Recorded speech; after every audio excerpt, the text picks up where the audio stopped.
ప్రియమైన వారలారా, ఎలా ఉన్నారు? బావున్నారా? ఈ ఉదయకాలమున సంతోషముగా ఉన్నారా? దుఃఖముగా ఉన్నారా? ఉత్సాహముతో ఉన్నారా? సోలిపోయి ఉన్నారా? ధైర్యముతో ఉన్నారా? భయముతో ఉన్నారా? ఏమిటి విషయం చెప్పండి. మీరు ఎలా ఉన్నా సరే మీతో దేవుడు మాట్లాడుచున్నారు. లేదు, ఉదయమునే దేవునితో మాట్లాడితిని, ఆయన నాకు జవాబు ఇచ్చారు, చాలా సంతోషంగా ఉన్నాను అంటే ఆనందము. అయినను ఒక ప్రక్క ఏమి చెయ్యాలో తెలియక కలతతో ఉన్నాను అని అనుకుంటున్నారా? ఇప్పుడు మళ్ళీ మీతో మాట్లాడుచున్నారు. ఈ దినము దేవుడు మీతో ఏ మాట ద్వారా మాట్లాడుచున్నారు? యెషయా 41వ అధ్యాయము 10వ వచనము ఏం చెప్తున్నారో చూడండి. నేను నిన్ను బలపరుతును, నీకు సహాయము చేయువాడను నేనే, నీతి అను నా దక్షిణ హస్తముతో నిన్ను ఆదుకొందును. దేవుడు చెబుతున్నారు, నా కుమారుడ, నా కుమార్తె, మొదట నేను నిన్ను బలపరిచేదను. నీవు చాలా బలహీనునిగా ఉన్నావు, సోలిపోయి ఉన్నావు. మొదట నేను నిన్ను బలపరచుటకు ఇష్టపడుచున్నాను. బలము అవసరము. ఆత్మ మీ మీదకు వచ్చినప్పుడు మీరు బలమునందుదురు. అపోస్తలులు 1:8 ఉంది కదా. అయితే పరిశుద్ధాత్ముడు వచ్చినప్పుడు మొదట మనకిచ్చున్నది బలము. బలపరచుచున్నారు. పౌలు చెబుతున్నారు కదా, నన్ను బలపరచు క్రీస్తునందు నేను సమస్తమును చెయ్యగలను. కనుక ఈ దినం మీరు చెయ్యబోయే కార్యములో ప్రభు యొక్క బలము మీకు తోడుగా ఉంటే సాధించెదరు, చేసి ముగించెదరు. నేను నిన్ను బలపరిచెదనంటున్నారు. రెండవది దేవుడు చెబుతున్నారు, సహాయం చేసేదను అంటే నిన్ను ఆదుకొనేదను. I will help you.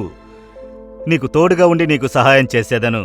మీ కార్యంలో ఈ దినం ఏం చేయబోతున్నారు? ఏదైనాను సరే మీకు సహాయం చేయుటకు యేసు సిద్ధంగా మీ ప్రక్కలోనే ఉన్నారు. నేను నీకు సహాయం చేసేదను. దేవుడే వచ్చి సహాయము చేస్తే అంతే, మన కార్యము జయమే కదా. పరలోకమును భూమిని కలుగజేసిన దేవుడే వచ్చి సహాయము చేయునప్పుడు ఆ కార్యము జయమే కదా. కనుక ఎందుకు మీరు కలత చెందాలి? నేను నీకు సహాయం చేసేదను. లేదు, మనుషుల యొక్క సహాయము వ్యర్థమే. కొన్నిసార్లు వారు చెయ్యాలని ఆశపడి కుదరకపోవచ్చు, వారు ఇష్టపడింది జరక్కపోవచ్చు. అయితే దేవుడు అలా కాదు. చేసేదను అని చెబితే తప్పక చేయుదురు. నీకు సహాయం చేసేదను, అంతే, ఎవ్వరూ అడ్డుకోలేరు. కనుక దేవుడు చెబుతున్నారు, నేను నీకు సహాయం చేసేదను. మూడవది చెబుతున్నారు, నీతి అనే నా దక్షిణ హస్తముతో నిన్ను ఆదుకొనేదను. మీరు ముందుకు పోతున్నారు, జారి వెనక్కి పడబోతున్నారు. క్రింద పడితే అంతే, తలకు దెబ్బ తగిలి పుర్రె పగిలి కొన్నిసార్లు మరణము కూడా సంభవించును. అలాగే ఒకరు వచ్చి ఆదుకొని పట్టుకుంటే ఎలా ఉంటుంది?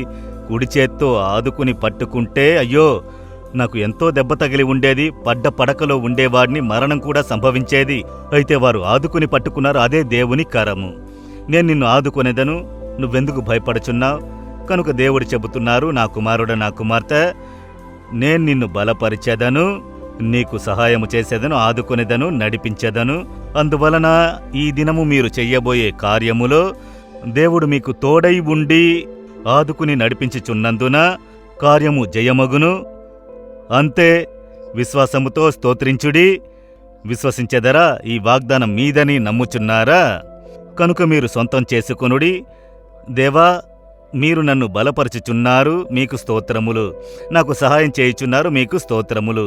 నన్ను ఆదుకొని నడిపించుచున్నారు, దాని కొరకై స్తోత్రములు. మీరు నాకు తోడుగా ఉండి నడిపించుచున్నందున నేను జయమునొందెదను. నేను వచ్చి మేలైనది చూచెదను, ఆశీర్వాదము చూసి ఆనందించెదను. ఈ దినము నా జీవితంలో అద్భుతము జరగనున్నది. విశ్వసించుచున్నాను యేసు నామములో. Amen, amen.